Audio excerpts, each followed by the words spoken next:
Hello, everyone. Welcome to this week's Black Mental Health Matters show, where we engage in conversation to deepen our learning about mental health challenges confronting the global Black community.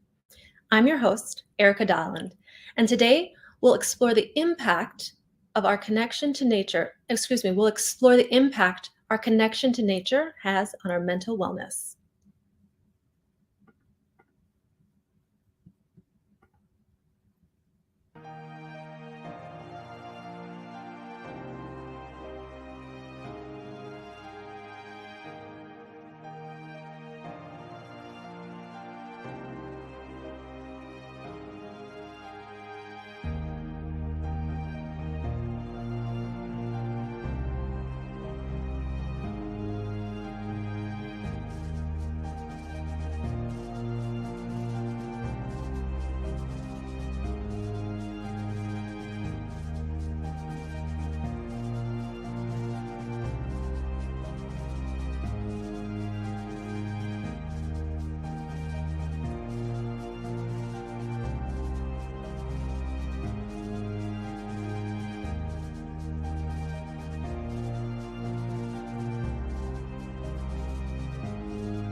Thank you again for joining us with this week's episode of Black Mental Health Matters. Today, we're going to discuss a fascinating topic, nature's role in our mental health. Joining us today to help us understand this more is Sonia Harte. Sonia is a licensed virtual religious science practitioner who holds a BA in theology from the University of the West Indies. She has completed 2 units of clinical pastoral education. She currently works at the Lotus Blossom Foundation for Spiritual Oneness, Incorporated, and leads the Lotus Blossom Study Group. She has over 10 years of experience in the field of experiential teaching, which she gained through working with Higher Heights, a team-building, motivation, and leadership training company. Soon, she will launch a Centers for Spiritual Living teaching chapter in Barbados. Sonia, welcome to the show. Thank you. It's a pleasure to be here. All right, so let's get into this topic about nature's impact on our mental wellness. I think it's important before we even explore the nuances of nature that we first have a firm understanding of what do we mean when we talk about nature. Nature has to do with the great outdoors, and not just the great outdoors in terms of the soil that we walk on and the trees and stuff like that. But nature, for me, also has to do with the cosmos, the elements that we can see at night, the stars, the moon, the entire planet as it exists. I consider to be nature. That's beautiful. That's cool. Yeah, I think nature can be very broad and expansive, just depending on who you are and where you're located, and in your connection to it and understanding of it. Which leads me to my next question: What's the distinction between accessing nature and connecting with nature?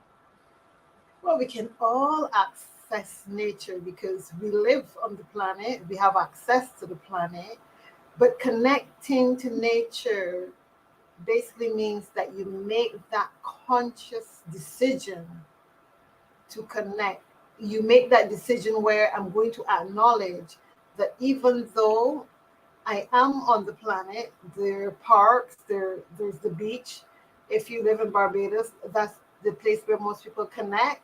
we go to the beach, and we connect to that by bringing our higher self into alignment with the Mm, physical environment.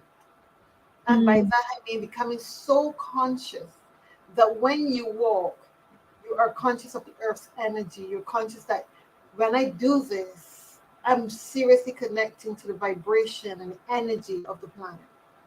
When you mm, go into the water to bathe, you do that from a place of being conscious of the water and not taking the water for granted. Hey, I'm just in here splashing around, but rather I am conscious of this water. I'm conscious that this water is energy, it is life giving.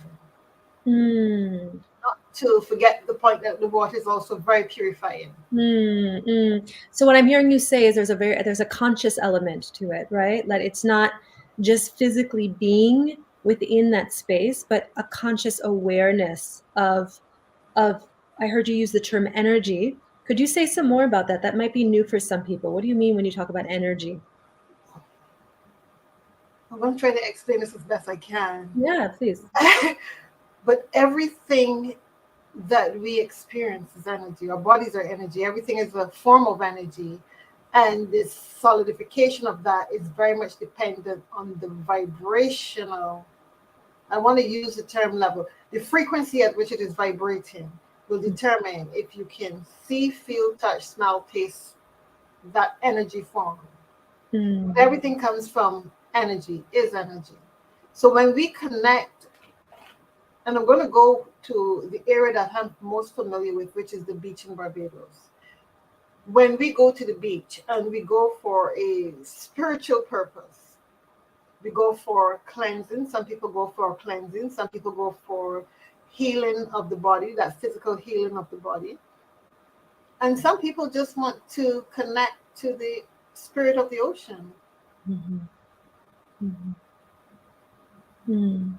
And how do we know that we've deeply connected to something? How do we know that I've connected versus I am now deeply connected to something?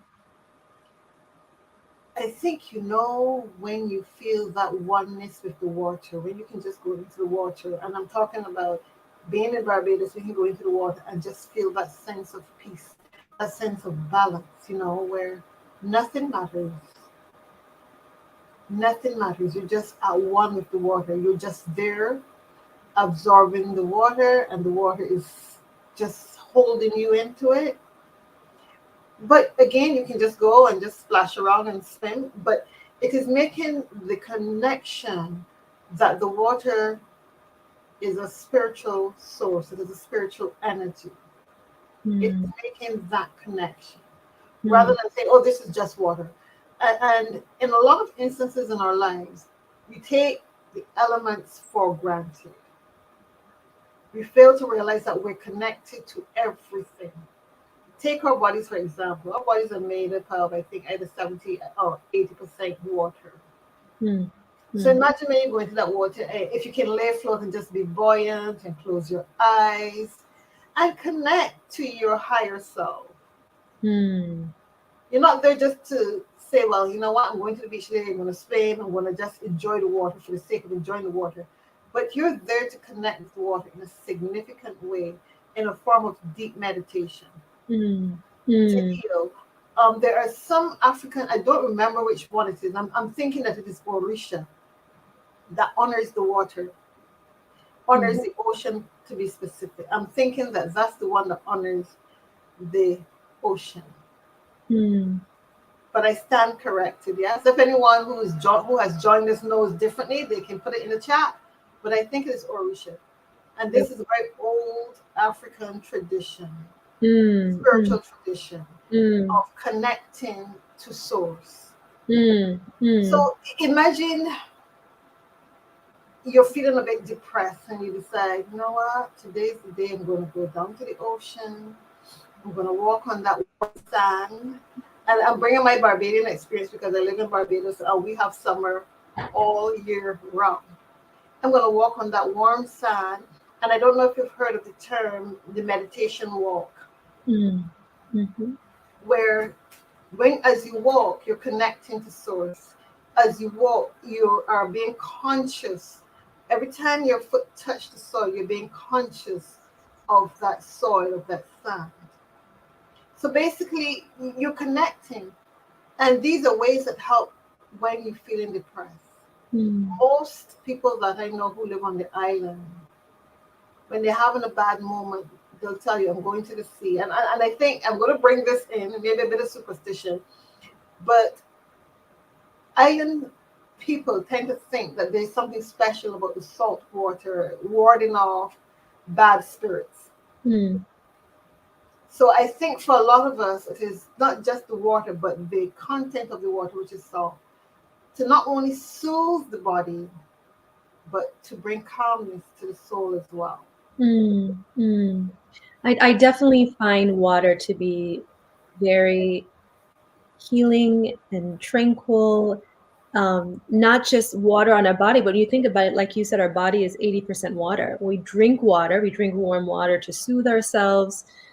We drink water to hydrate ourselves. So it would only seem natural that in connecting to water, even though we're not consuming that it would have that same healing, therapeutic, calming, rejuvenating qualities. I'm curious though, we're speaking a lot about the islands, and my father's Grenadian, so I'm very familiar with the islands and spending time on the beach, and the power of that. I want to be conscientious though that we have audience members who Are listeners who may not be from the islands or have access to the beach. Um, so what if I don't have access to beach or water, or I live, somewhere else? What are other ways that I can connect to nature? other ways to connect to nature Does is it have to by just be water? I personally love gardens. I find gardens to be very calming. So if you have a park that have lots of beautiful flowers, you can go take a walk in the park. That is very calming. That is very healing. Connecting with the forest. If you live in a forested area, I think in Japan there is something called trip. Not let me say, but let's for want of a better word, let's say tree bathing. Is it tree bathing or forest Forest bathing? bathing. Yep. Yeah, but there's a specific word for it. Tring ring something. Um, I don't remember the terminology. I know in the UK they use forest bathing. That's a common term used there. Forest bathing, Yep. yes. Where Forest you just bathing. Excuse go, me. Forest bathing. yeah, Yeah. because the thing about trees is that they take in what we breathe out. Mm. So all that carbon dioxide that we breathe out, the tree takes in and then it gives us back oxygen. So imagine you are in a forest where all of this is taking place, where you're being oxygenated all the time, constantly, because you're spending so much time with the trees, in the trees, under the Mm. trees. Imagine being in that environment and how it will impact on your hormones. You can help me out here. I know the happy hormones. I think is serotonin, Mm-hmm. and is it dopamine? Dopamine. Dopamine, yes. So imagine that your brain is being energized with clean oxygen. You are away from the smog. You're away from the big cities. You are in that place where the oxygen is pure. That alone is healing. Mm-hmm. Mentally, that alone is healing. And I'm saying this for persons who are suffering from trauma and depression. I cannot speak to persons who are on meds for whatever reason, because they're varying degrees of mental health issues. And I still think there's a lot that we don't really understand when it comes to mental health issues. But this is what trees will do for you. This is what nature will do for you. And you don't have to connect to it. You just have to walk through the area without fear. And I'll Mm. share this experience I had once in a wooded area in Barbados, because we're too small to have a what you call a forest, but in a wooded area of Barbados. And I had gotten to the location early, and we're doing a program, the outdoor adventure-based training program. And at this time, someone had said, or someone had released a snake in the area that I was in St. Joseph. And I remember going into that wooded area to set up the trail. And at first, I had a bit of trepidation because you're hearing things knocking and things crawling until I became silent. And I said, no, you got this. I became silent. And once I could identify all of the different forest sounds or wood sounds in the woods, I was then able to carry out my task without trepidation. And trepidation, I think, is like on that spectrum of anxiety. You have a little bit of fear going on. But I was able to overcome that once I could, and and those songs, once I identified, oh, that's a bird flying out of a tree, that's a tree branch knocking, that is little berries from the trees falling, that's a lizard running through the dry leaves. Once I was able to identify that, there was that calm. And I think that that is important if you're going to be walking in a wooded area, especially if you're alone, to be able to identify the other songs of nature. Mm. Once you can identify the songs of nature, then you can find your balance, your calmness, and just connect. And that too is healing. Mm. Very, very healing. I personally like spending time alone in quiet areas, in areas where you wouldn't find a lot of people. And I find that to be very, very healing. Here on the island, there are so many places you can go to. You have the wooded areas. You have there's a place that people go to on the eastern part of the island called Pori Springs. No, not Pori Springs, Pot House Springs, where they go and it's a little stream of water just rippling. People bathe there. People just sit there and listen to the sound of the water just running. Mm. And this is one of the experiences I also have on another island, the island of Dominica. Being able to sit by the water Mm. and just listen to that water running all day long. Mm. Mm. Mm. And that's what you want to connect to for healing. Mm. The thing in Barbados that has shifted a lot for some areas where development has now taken place, we have housing developments taking place. We don't have the same level of green pastures. We're small. Imagine if the majority of the land mass is now being utilized for housing, and therefore children don't have those safe spaces anymore to run and play because you now have these two-story houses, large houses, and gated houses, and Mm. the majority of the land is being taken up for that purpose. I will say, however, that wherever there's a housing development, land is allocated for parks. Mm. But housing developments are primarily for the middle class and up. Mm. So the children in the village are left without those safe spaces to run and play and to run barefoot on the grass. And again, this is another area of connecting to nature, being able to walk barefoot on the grass. Yeah, I Connect think you again bring up a really interesting point. That's a really interesting point because there is, when we talk about nature and access to green spaces, we can't do that without talking about class privilege. And why are there certain people who, at least in the US, and I know in other parts of the world, who tend to have more money, who live in communities that have access to green spaces, to parks, where um, it's more readily available and it's easier to access. Where people who are not in these communities may have parks, but you brought up a really good point that it may not be safe to take off your shoes and walk around in the grass. So I think that's an excellent point, and I think that's something that we need to touch on is the class privilege in terms of nature and in terms of access. So I'm curious though, suppose I'm new to this. I'm hearing talk about nature and wellness and energy and higher being, and this all sounds fascinating. What if I'm completely new to this? This is my first time hearing about this, and I, Sonia, want to get to where you are, to the level where you're talking about listening to the birds or listening to the songs of nature and connecting with it. What are things that I can do right now to help me build that connection? What can I do right now? And what are possible challenges that I might run into that you could give me some advice on overcoming? First, you need to know where do you live, because this will determine whether or not you have access to a green and safe space to go walk, to sit, meditate, to maybe do your yoga.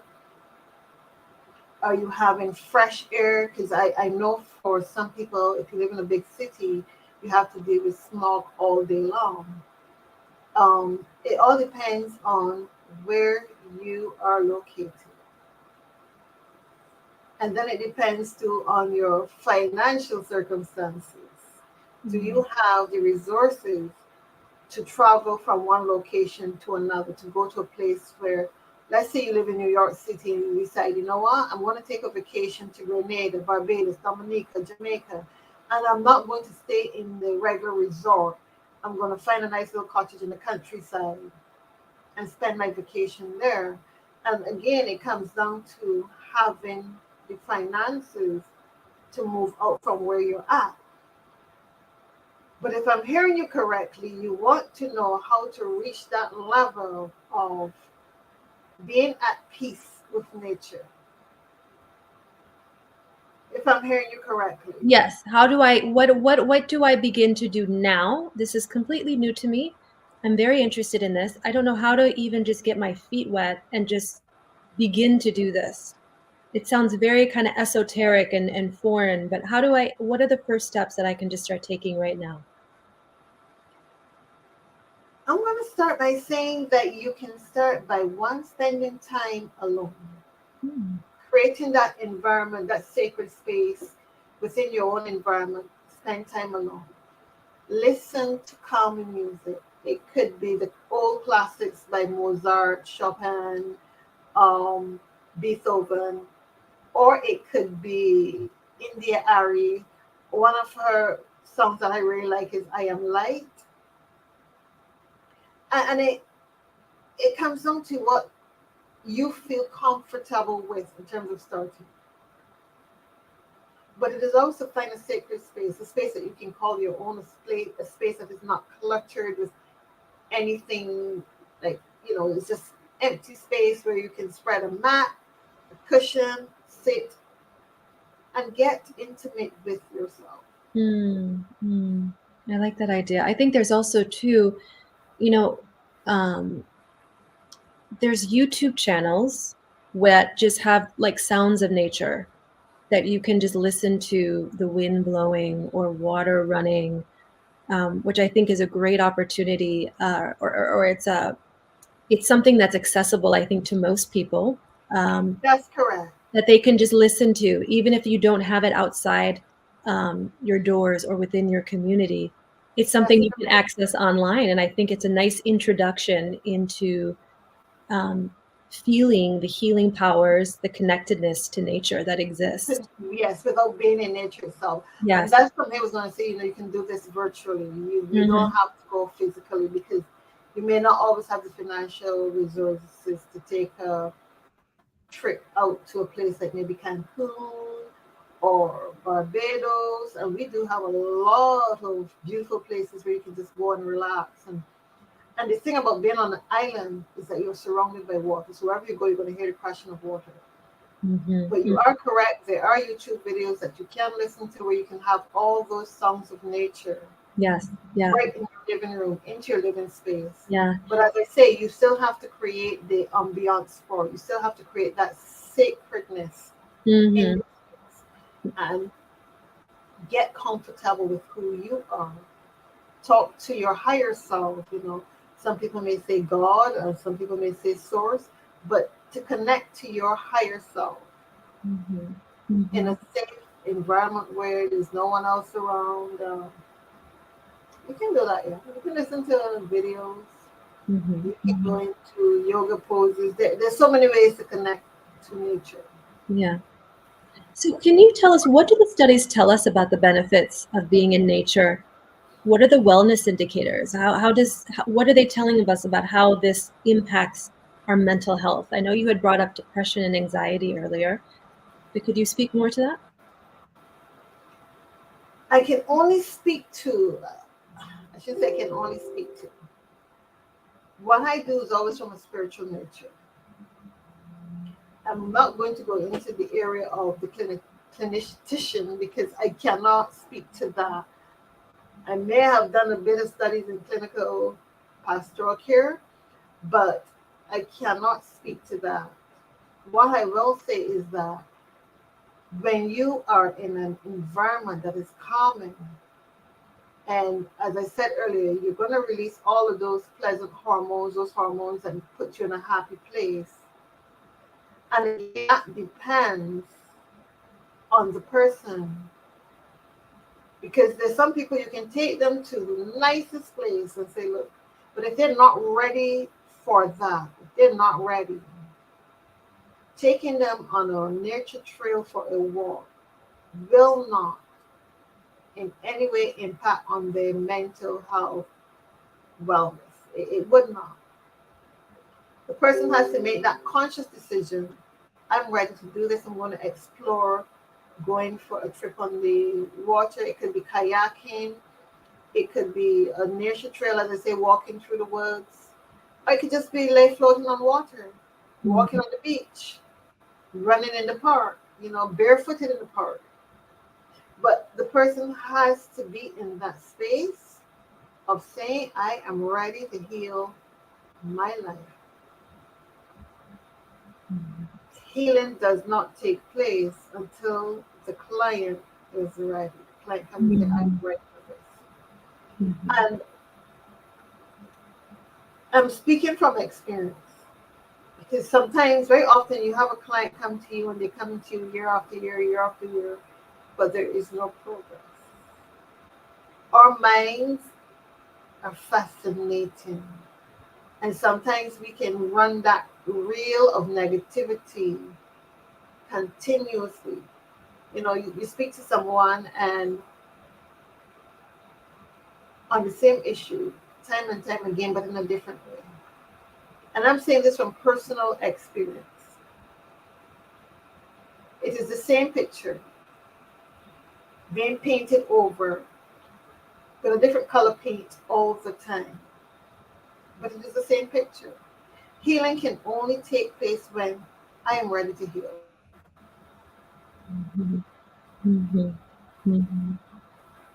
That is the power of our minds. The mind has to be ready. It has to come to that place where it says, you know what?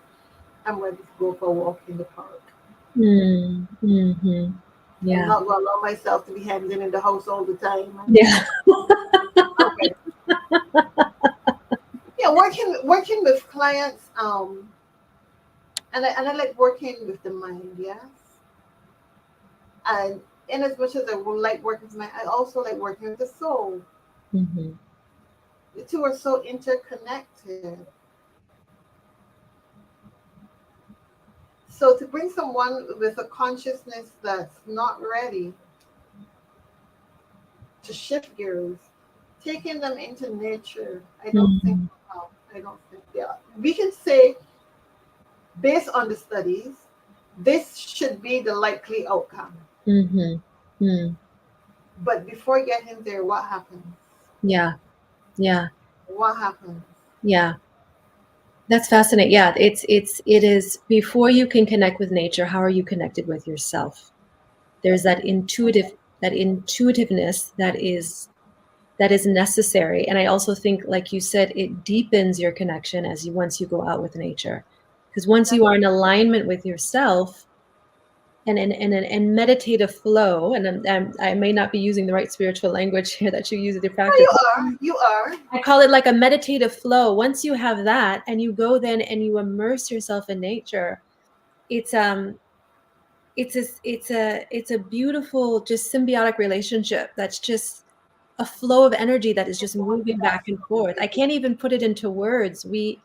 I have a beautiful trail next to our home in Minnesota that I just walk along for hours. And I can't tell you how therapeutic it is just to be amongst the trees and the woods and just not even in my thoughts, just in breath and in harmony with what is that I'm experiencing. It's powerful. I can't even put it into words. which is Yeah, why you're here to put it yeah, into work. no, but that's why it's important to understand the spectrum of mental health illness that you're dealing with. If someone is depressed, you Mm-hmm. can say to them, come, let's go for a walk in the park, in the trees, and that will change their mood.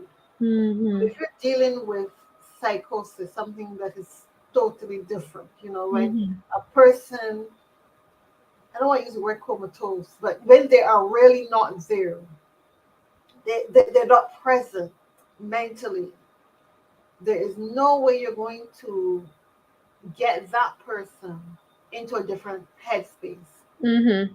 Mm-hmm. because it comes down to making conscious Mm-hmm. decisions about when someone turns up and knock on your door and say, okay, I'm here, Erica, I'm here because this issue is happening with me. I am not sleeping, I don't feel well, something is going on, and I cannot identify what is going off for me, but I'm not feeling my normal self. Mm-hmm. You Mm-hmm. can you can deal with that person. They can have the nature therapy, yes, but as I said, if they're in a different place, Yeah. if they're not at home, what do you do? Yeah. Yeah. I'm curious. So this show focuses on Black mental health, It does, yes. and we've talked about the value, the importance of nature in improving the mental wellness. My question for you is, what are some of the barriers do you think that Black people feel or experience in connecting to nature? And I say that as I remember as being a kid, I thought nature was a very white area of interest. I never heard about Black people being in Okay. nature and going on hikes and valuing, saving the trees and spending time out there. It was to me it was a very, and to a lot of young Black people, it was a very, I mean, I was also back in the day. I know things have changed, but it was a domain that was very kind of white centric, white dominated. Um, White explored. You never really saw people of color associated with or talking about extensively the power of nature in their own lives, or even wanting to spend time to immerse themselves in it. So I'm curious, what do you think are some of those barriers that Black people might be facing, other than the what we talked about, the access to green spaces? With those of us living in urban communities where we might not be able to have those spaces, where do you think some of that disconnect might come from, and how can we move past that? There's a word that I want to use, and I'm not going to use it. I'm going to explain. Walking in the park is a luxury for most of us who would have come out of the slave background, come from a slave background. Walking would have been a luxury. When you think of how we have been programmed to just work to get ahead, you brought some people over from Africa and you say, this is your lot in life. You're supposed to work, work, work, work. Walking is a luxury. Relaxing is a luxury. And I think that for a lot of us, it is still ingrained in our consciousness. Now, let me say consciousness, subconscious mind. That is still ingrained in our subconscious mind. And I don't know if you have ever encountered people who feel guilty for taking a break to this day. I know because I've suffered from that for a while. I've had friends say, don't you keep still? Hmm. Because you feel guilty if you sit back and there's work to be done. And you feel guilty if you're not Mhm. working, if you're not busy doing something. I think that that is one of the major barriers to Black people taking advantage of the environment that they're in. I think so, especially for persons who've come from that colonialism background and slavery Mhm. background. Taking a Mhm. walk is a a luxury. Where you going? What you doing? Yeah, yeah. I know growing up as a child, and I would hear people say, this guy always up and down the street. And they had a term for it I do not remember, but it just spoke of him being idle, nothing worthwhile to do, but he's just taking a stroll. Hmm. Hmm. That is one. Finances always come into the equation when you're talking about Black people and the entry into mental health wellness. When you look back over the years and you saw the spas for self care, that's for a certain class of person. That's for a certain class, not just in terms of color, but terms of finances. So again, finances play a really big role in Black people not being able to access mental Mm. health. And I think It, too, what you just said as well is before even the accessing connecting to nature, it's giving ourselves permission to take a break. That it's okay to stop what we're doing, to stop working, to take a break and give that time to ourselves. And it's, believe it or not, there's a wonderful article by a woman named Tema Okun who talks about what are the different tenets of white supremacy that we have internalized.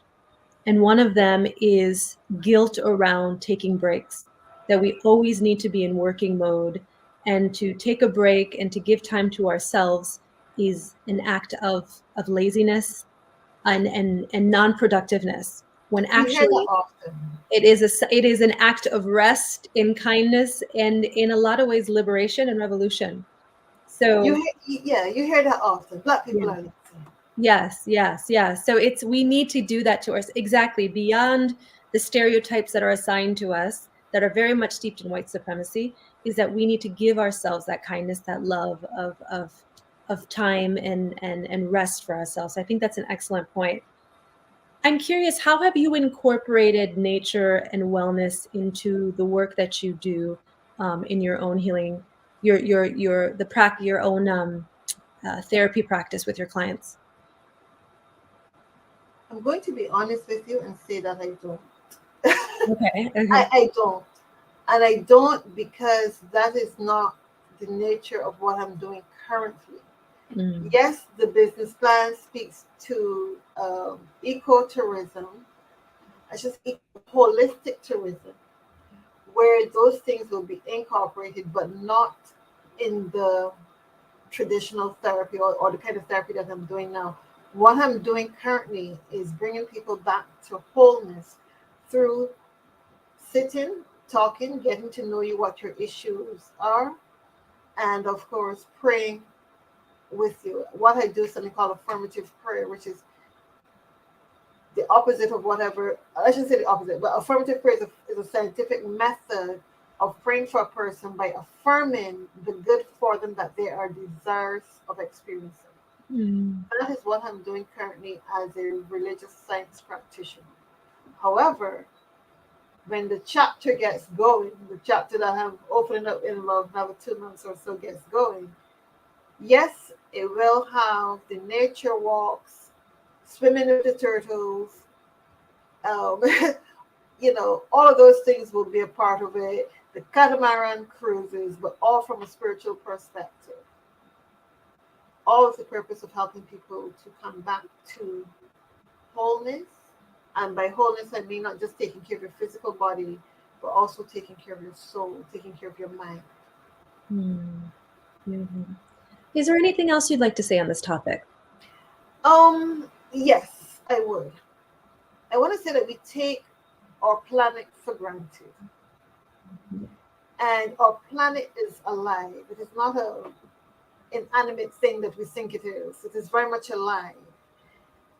And it wants for us to be whole. It wants for us to be healed. That's why everything on the planet works together so that human beings can have an awesome life. But Mm. human beings have a tendency of destroying the very thing that just wants to love and keep them here. We do things like, release a lot of carbon dioxide through the vehicles that we drive, cut down trees just because we want more paper and build more houses, fossil fuel. These are all things that contribute to our mental health issues. Mm. Um, because then we get into the struggle of collecting more and more and more stuff, and then you have in some areas people who say, well, I don't have enough. Mhm. And you become depressed because you look in your cupboard, there's not enough food. Someone else has all of that, and they say, well, if you want this, you got to give me what you don't have for it. But if we can bring balance Mm. to humanity and work with the planet rather than exploit the planet, Mm. I think we would bring people into a state of mental well-being where people will be happier, people will be kinder to each other, and we feed off of each other's energy. Mhm. So imagine you walk into a room and everybody in there is grumpy, you're going to feel it. But if we can create a space, a place, a space, a safe space on the planet, make the planet that haven, that Mhm. divine habitat where all the people and all the creatures and everything on the planet is in harmony with each other, mental well-being would be had by all people. Mm. And Mm. that's my opinion. Mm. How can But we destroy something that is meant to help us? And you talk about energy, energy is reciprocal. So uh, when we are showing behaviors that is not good for the planet by not taking good care of it, that energy is going to come back to us. And like you said, it comes back in the form of mental distress, our own energy imbalance. So everything has to be in harmony with one in another. harmony, in harmony. Yes, That's I why think we that's need to plant more trees. plant more trees. Yes, use Plant less more trees. plastic. Yeah, take Recycle. more walks. Yes. Um, I would even encourage a embrace, plant-based embrace eating, nature. eating more plants. Even having a plant-based diet is a wonderful way to even start connecting, getting to harvest from the land and being able to take into our bodies and nourish our bodies and seeing the value in which the land is was giving us. I don't know if the plants like that. I don't think they like that very much. And I'm just saying that because we take everything for granted. Mm, mm, We take everything for granted. Our mental well-being is linked to how we treat each other, how we treat the planet that is supposed to sustain us. I mm, remember when I first started talking about the trees and serotonin and dopamine and all these wonderful hormones that make you happy.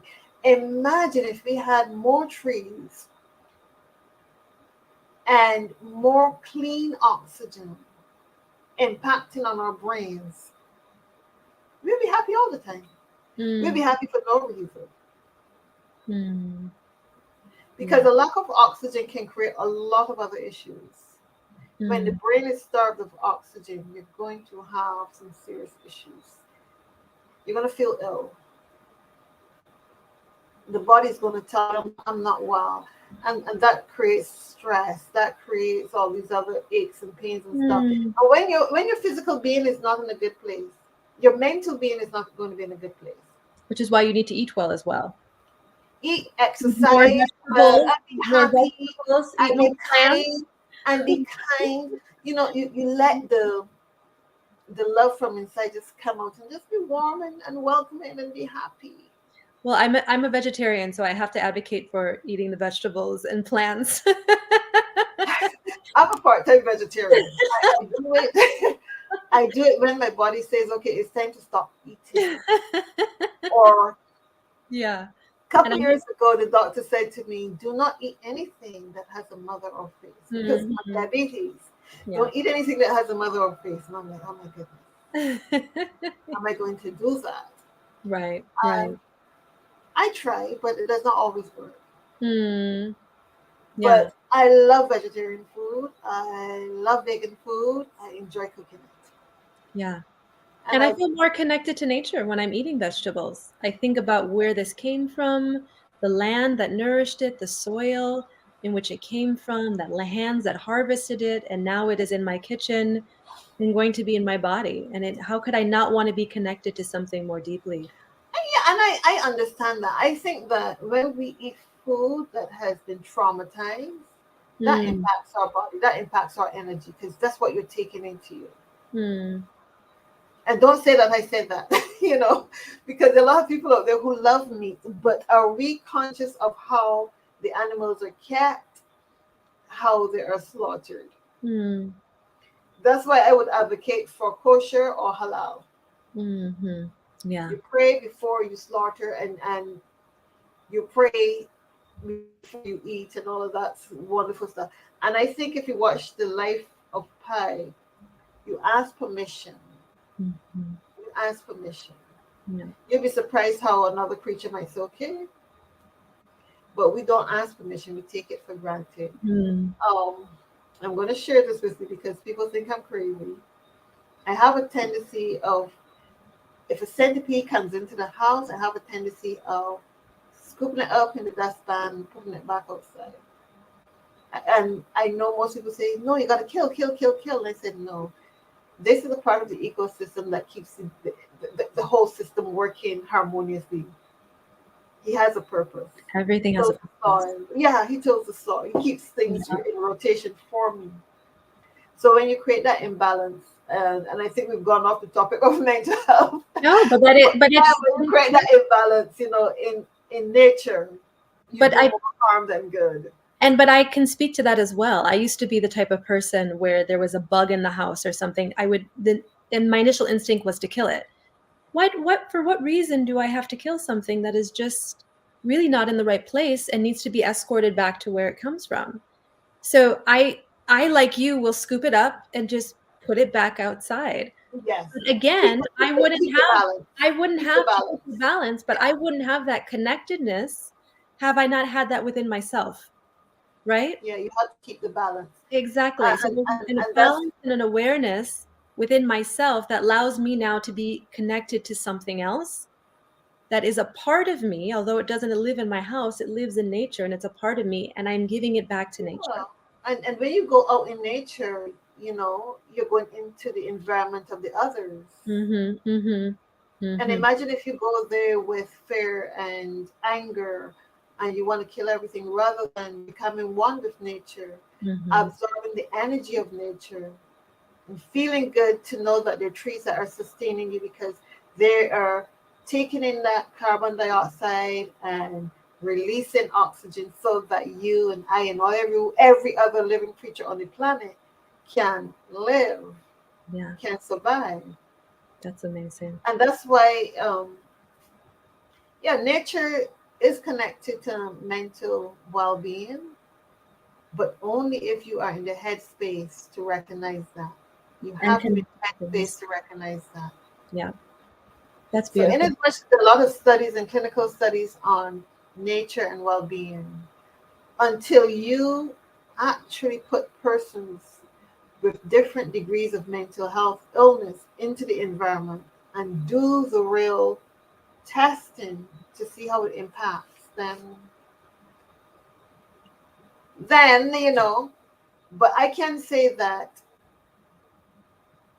nature does help with our overall mental and emotional well-being. It does. Yes.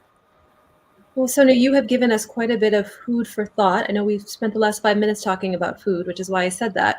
You've given us some very good food for thought on this topic, and I'm quite confident that our listeners are walking away from this with a deeper understanding of nature's role in our mental wellness and things that they can do to develop that connection. Um, how can our viewers learn more about you, and where can they find you?